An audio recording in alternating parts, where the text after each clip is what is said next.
Morning, everybody, and welcome to this live stream on the second day of winter. So, really interesting scenarios are unfolding in front of us as sports are starting to start back, people coming back, volunteers coming back to their clubs. They're now getting direction from their peak sporting bodies as how to open safely, and they're starting to invite people to come back. What is actually happening is what we see all the time in Australian sport, and that's the misunderstanding about the value of policies, procedures, resources, checklists, and those sorts of things. When we do when we do live workshops all the time, when we say we do a word association type game, and when I say policy, procedure, checklists, strategic plans, what's the first word that springs to mind when I say those sorts of things? Inevitably, the feedback is compliance, bureaucracy, big brother watching us, all of those sorts of things. And the reality is that couldn't be any further from the truth. Right. So let me rephrase that. Let me explain what I mean. In the post that goes with this live stream today, I said that those that think policies, procedures, checklists, and templates, and specifically the government, the Sport Australia Return to Sport Toolkit resources, if you think that's bureaucracy and compliance, you're completely missing the point. And this is really important. Let me go back to just normal policies and procedures. When we work and we look for successful clubs. Now, a successful club is a club that achieves their goals over a sustained period of time, from committee to committee to committee. So successful clubs, their success is not driven by individuals. Their success is driven by people coming into the role, being empowered to do the role, rolling out, knowing that people are coming up behind them with the knowledge, the skills to do the role. So if your club is 50 years old, right? If your club is 50 years old, then ideally what we want to do is when new people come into the role, we want to ensure that they've got all the knowledge, the learning, and the experience from your club's 50 years prior, wrapped up, packaged up, and given to them in a way that they understand. And that's what policies, procedures, checklists, strategic plan, position descriptions, rosters, that's what the governance, that knowledge infrastructure is. That is the collation and the collection of the collective knowledge of our club being packaged in a way that makes sense for the volunteer and handed over to the next volunteer. So they come into the role with support and a clear direction on how to undertake the role, and off they go. They're going. See, most clubs when they start, most volunteers when they start don't get any handover, don't get any transition, and so they flounder, which is why we have this boom and bust cycle in clubs. Now, last week or 2 weeks ago now, we let you know as soon as the Sport Australia put out the toolkit, the Return to Sport toolkit, and it's brilliant. It's so good. It is really unbelievably good. But what happened was that there was an element misinterpreted the toolkit and just saw it as bureaucracy and compliance, right? And again, that the people and the feedback that come out of that just misses the point of what Sport Australia is really successfully doing, which is providing guidance. And I'll come back to that in a tick. So there was there was elements of pushback, right? And we see that all the time when we start to bring in policies and procedures. Now, the toolkit wasn't packaging up the knowledge that had gone before us. What the toolkit did was got all the medical evidence, all the information that they've got about COVID, and applied it in a way in a format that a volunteer can look at, can easily understand and apply to their club, right?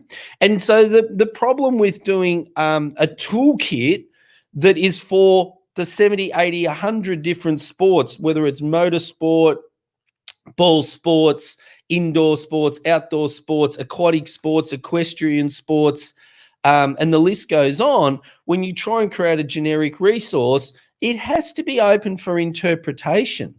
And that is one of the things that we've seen is people are trying to interpret it positively, negatively to get around the system, etc. But let's get to the point. The Back to Sport toolkit is Sport Australia have done the heavy thinking, the heavy lifting on behalf of the sports club volunteers.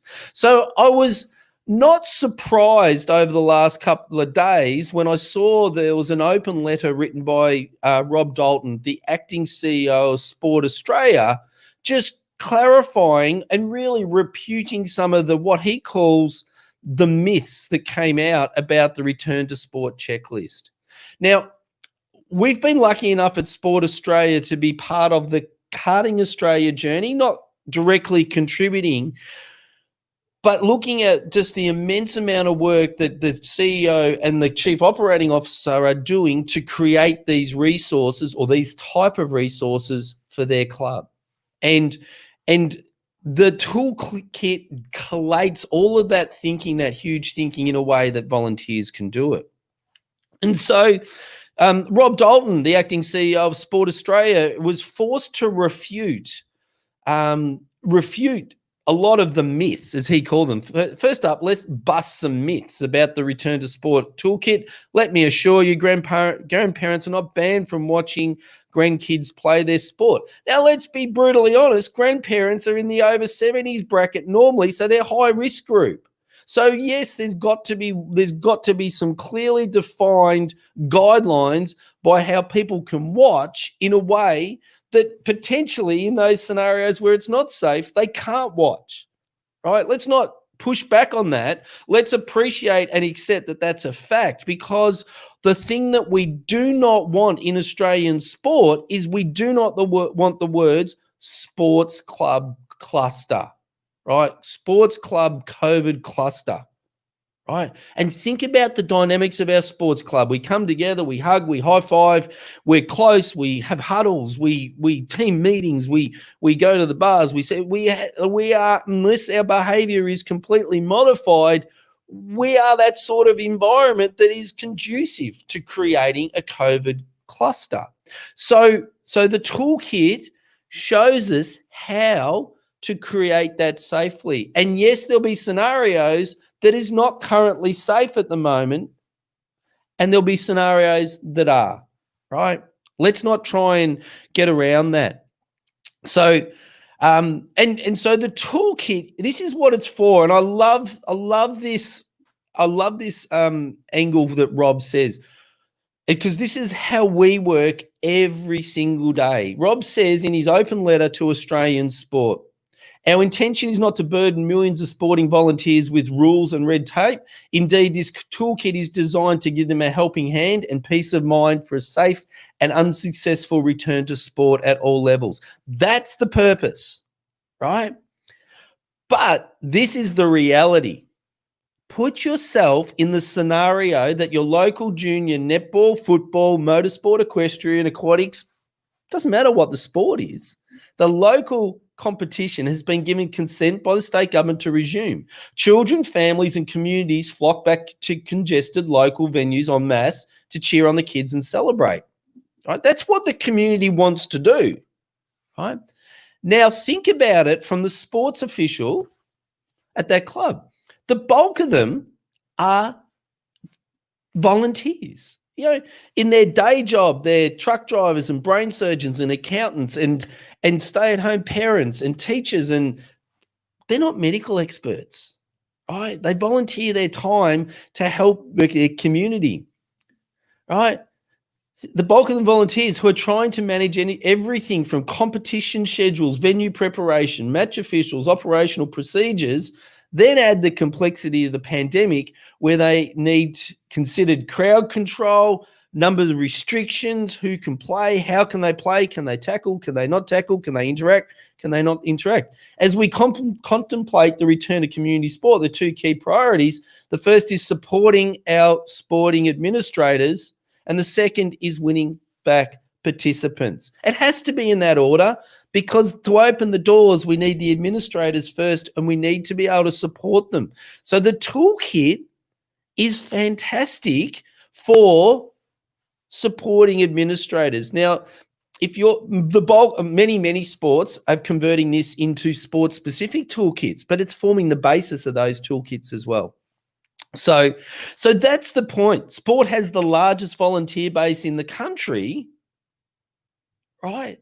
That to be fair, has no idea how to really manage this. Well, Sport Australia have done the heavy lifting for that. And from my perspective, I think they should be congratulated, because they've done an amazing job on providing very clear and simple guidelines, processes, procedures, checklists for volunteers to follow to reopen their club. And yes, the challenge is that the clubs are not going to reopen the way they did.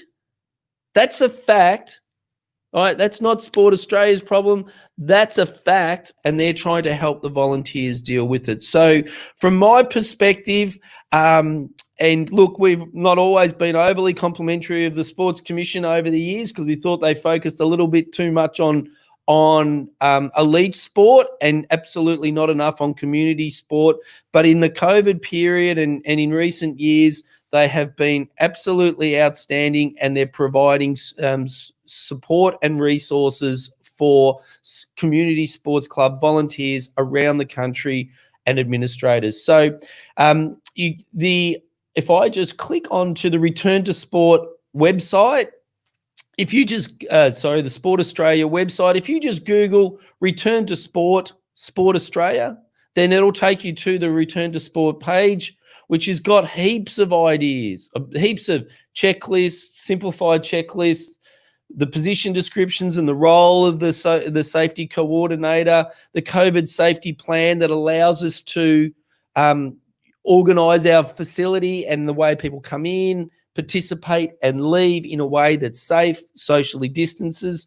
The attendance register is an administrative process, but let's assume that the worst case scenario happens and someone with COVID has come to our club, then the attendance register allows us to give that to the authorities straight away so that they can do contact tracing straight up, and off we go. And we can, in the worst case scenario, we can quarantine that and get to the people that may be exposed as fast as possible. So it's a process, but it's hugely important, hygiene and guidance, and just giving us that information. So in here, an administrator who has no idea how to administer to what COVID means to their sporting club can come to this resource, sportaus.gov.au/return-to-sport, but the link is in the post.